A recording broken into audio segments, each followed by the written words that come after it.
Hey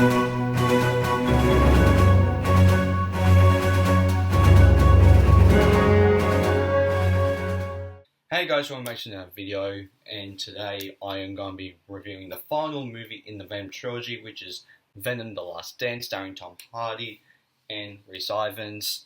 The plot is Eddie and Venom are on the run to face pursuit from both worlds as stuff ensues. They're completed to make a heart-wrenching choice that could mark the end of their symbiotic partnership. Now, I really like the Venom movies, right? I think that they're just dumb fun. They're not trying to be some groundbreaking comic book movie like Avengers Endgame or Spider-Man No Way Home are. They are meant to be movies like Batman Forever and movies in that realm where it's like, they're not necessarily great movies. Well, they are great, but they're great in the way that they're entertaining and they're fun to watch, not great as in like something like No Way Home and stuff like that, right? So it's kind of one of those things. And what defines this trilogy for me and I think for a lot of people that watch them is the relationship between both Eddie and Venom. That is the thing that makes these movies so great, alongside the action that these films come with. But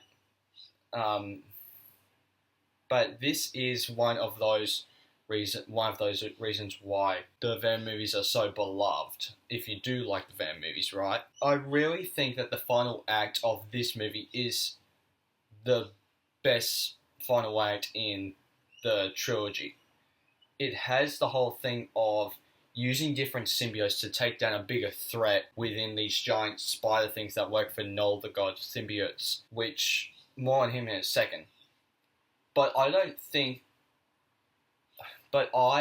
didn't mind the hippie family storyline as much as everyone else did.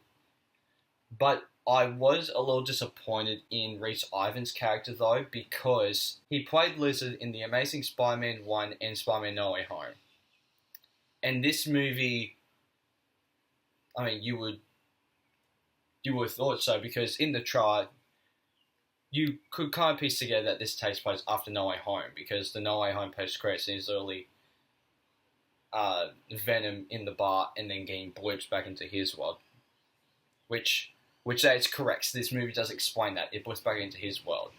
But you see, like, that same thing in the bar, which, like, it is shot differently, but it's basically the same conversation. Like, the whole thing of, like, Hulk and Thanos and getting blipped for 5 years and all that. So that was the bit where I was like, oh, this is going to deal with the multiverse. But it's one of those things where it's like, I was expecting them to deal with the whole multiverse concept, especially when you add on top when Sony's trying to deal with the multiverse with like Madam Web early this year and Spider-Man No Way Home. The thing is too, with that, another reason why I thought that they would play on the multiverse even more is because that the guy who plays Baron Mordo in the MCU plays the lead army soldier in this movie. So I thought that it would have some interesting thing within the multiverse that both Sony and the MCU are building together to build towards Avengers Doomsday and Avengers Secret Wars. So I thought that it was kind of strange that we didn't really get I wasn't expecting this movie to be full multiverse, bring in all the Spider-Man back and all that, because there would have been no point. But I thought that you would have given like at least a different version of like, what if Rhys Ifans didn't turn into a lizard in this universe, which technically it is, but it's not that character. And that's the thing. And it's like, not, I mean, even though that you could argue, even though that you do kind of go like, well, Eddie and Venom didn't meet Baron Mordo and didn't meet the Lizard in No Way Home or in the MCU in general. So it's like, but I just think that I just think that like, I thought that there was going to be a deeper thing there of those two actors being there in this Venom movie, that like, because if not, you could have cast someone else for that role, because the fact that you had two people solely in the MCU and even the Spider-Man universe in general, and the fact that you have Spider-Man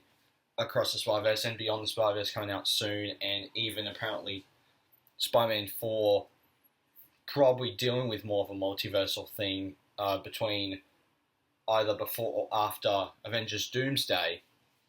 I thought that would have been a bigger thing with that, but the whole thing, the whole time I was watching this movie, I was thinking about the video that I made a few weeks ago of how Marvel wants to do a street level movie with Charlie Cox's Daredevil, Vincent D'Onofrio's Kingpin, and the Punisher, and Ant-Man, and that sort of stuff, and how Sony wants to do a multiverse story within the Void with Toby, Andrew, Hardy's Venom, versing Null the God Symbiote. And because, like, this movie does set that up, of, like, the mid-credit scene is literally Null looking down and looking up and saying some exposition, and it's just like, so clearly this sets up Spider-Man 4. Yeah, see this guy? This guy? Yeah? This guy? Hello? He's meant to be like that at the moment. But yeah, this guy. He's gonna be in your next movie. He's gonna go up against the big guy that goes like this and talks like this. Eyes, lungs, pink lips. So many sucks, so little time. So it's like, bruh, this guy is going to go up against you one day. How come you're not explaining that? But no, I think that if you don't know any of that, this is a great thing to go see, right? Because apparently one of the Sony accounts on Twitter did say that they are excited to have both Spider-Man and Venom in the same movie, which we haven't had that since Sam Raimi's Spider-Man 3, which gets me very excited, and it's one of those things where it's like, that sets up the future of what's going to happen, whether if it's Avengers Doomsday that they deal with, or Secret Wars, or Spider-Man 4, it's like, you need to set something up, so then you have Spider-Verse characters, the Venom characters, like, well, not the characters, but Venom, the Spider-Man into and across the Spider-Verse characters, like all the Spider-Men, not necessarily the whole Spy Society, but at least like Spider-Gwen and Peter B. Parker and Miles and Spider-Man Noir, and that's those characters that we really love in Avengers Secret Wars, right? And live-action versions of them. Which is what I kind of hope that they do with the Prime series that they're doing with Spider-Man Noir with Nick Cage, where it's like, you had the movies where they're animated and it's his voice, but then you have the live-action series, but then you go into Avengers Secret Wars with that. So, apparently that comes out next year. I'm very excited for that. But, no, so I think that's one of those things too where it's like, this movie is so great and action-packed, and the whole thing of the Venom horse is so cool. Like, you don't get a lot of that, but it's very, very funny. Just the fact of seeing Eddie go up to a horse and transferring into a Venom horse and going absolutely crazy is just bonkers to me. And yeah, and like, I don't think that there's like a lot of wrong with this movie. I think that is this as good as some of the Spider-Man movies? No, absolutely not. Are these as good as the previous two Venom movies and one Spider-Man movie, or three Spider-Man movies? Yeah, it is. Because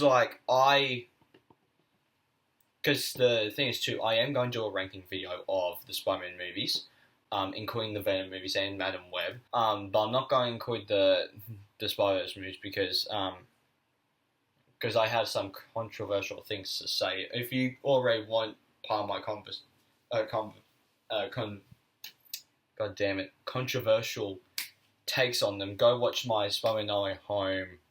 7 reasons why I prefer Spider-Man No Way Home over Spider-Man Into or Spider-Man Across the Spider-Verse. But yeah, I honestly think that I need to give Venom The Last Dance a 4 out of 5 stars. I think this is the best Venom movie we've gone because it knows what it is. They do some fun and funny bits within the movie that doesn't work for everyone, but for me and my family, because I took my grandpa to see it. He hasn't seen the first 2 Venom movies, but he really loves this movie because of the silliness and the action and the storyline in it. So, like, obviously, it's one of those things where it's like, and he knows a bad movie when he sees one. For the most part, I take him to good movies. But, yeah, so it's just one of those things. So, guys, please hit the like button down below if you haven't already. Subscribe, also hit the little bell icon to get notified future videos that I make here around the channel. I will probably do a spoiler review at some point. I will do another theory video, much like I did with the Spider-Man one. I will do one more on this film and what I think the future of Spider-Man 4 is and how that might lead to Doomsday or Secret Wars. So, yeah, so guys, I'll see you in the next video. Take care. Bye. Hey there. Subscribe to my channel. And also press this bell icon.